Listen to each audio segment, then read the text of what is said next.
আমাৰ আজি অসম জাতীয়তাবাদী যুৱ ছাত্ৰ পৰিষদৰ যি আমাৰ বৃহৎ নদী বান্ধ আৰু বান সমস্যা গৰাখহনীয়া সমস্যা মূল দাবী যি এই দাবীৰ আলম লৈ আমাৰ আজি এই ৰঙিয়া জিলা সমিতিয়ে সমগ্ৰ অসমৰ লগতে আমিও আজি এই ৰঙিয়া জিলা সমিতিৰ আমাৰ যি সদৰ কাৰ্যালয় আছে মুখ্য কাৰ্যালয় প্ৰাংগণত আমি আজি এই 3 ঘণ্টীয়া অৱস্থান কাৰ্যসূচী ৰূপায়িত কৰিলোঁ।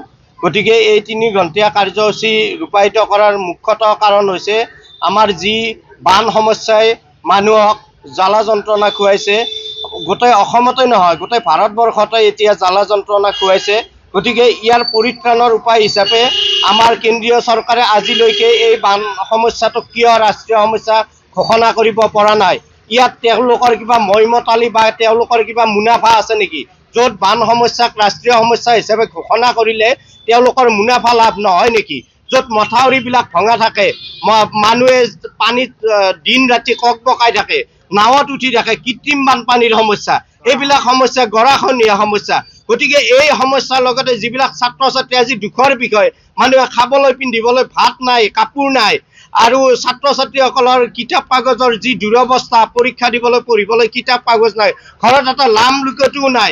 গতিকে এনে পৰিস্থিতিত আমাৰ কেন্দ্ৰীয় চৰকাৰ তথা অসম চৰকাৰৰ যিজন জনপ্ৰিয় মুখ্যমন্ত্ৰী তেওঁ আজি ডাংকুপ মাৰি কথা কয়, কিন্তু বান সমস্যা তেওঁ সমাধান কৰিবলৈ আজি গপতি তেওঁ পৰা নাই। গতিকে আজিৰ এই প্ৰতিবাদ ধৰ্মঘটস্থলীৰ পৰা আমি তেখেতসকলক ধিক্কাৰ দিছোঁ, যাতে অনাগত দিনত তেখেতে ফুলজাৰি মাৰা ভাষণ ৰখাতকৈ তেখেতে সমস্যা সমাধান কৰিবলৈ চেষ্টা কৰে। তাৰ বাবে অনুৰোধ জনাই মই মোৰ ক'বলগীয়া সামৰণি মাৰিছোঁ। ধন্যবাদ। জয় আই অসম।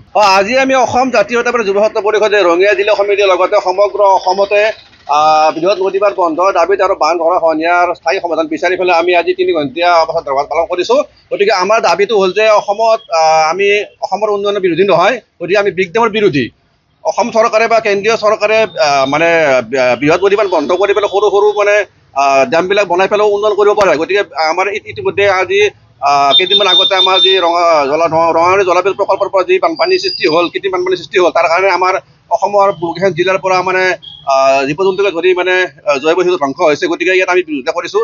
ইয়াৰ লগে লগে আমাৰ যি বান আৰু গৰাখহনীয়া সমস্যা আছে, এই বান আৰু গৰাখহনীয়া সমস্যা আমি স্থায়ী সমাধান বিচাৰিছোঁ।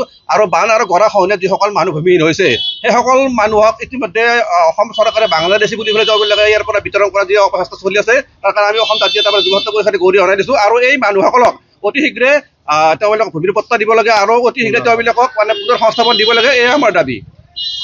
যিকোনো খবৰৰ বাবে যোগাযোগ কৰক 7099017330 লগতে 7099017110 নম্বৰত।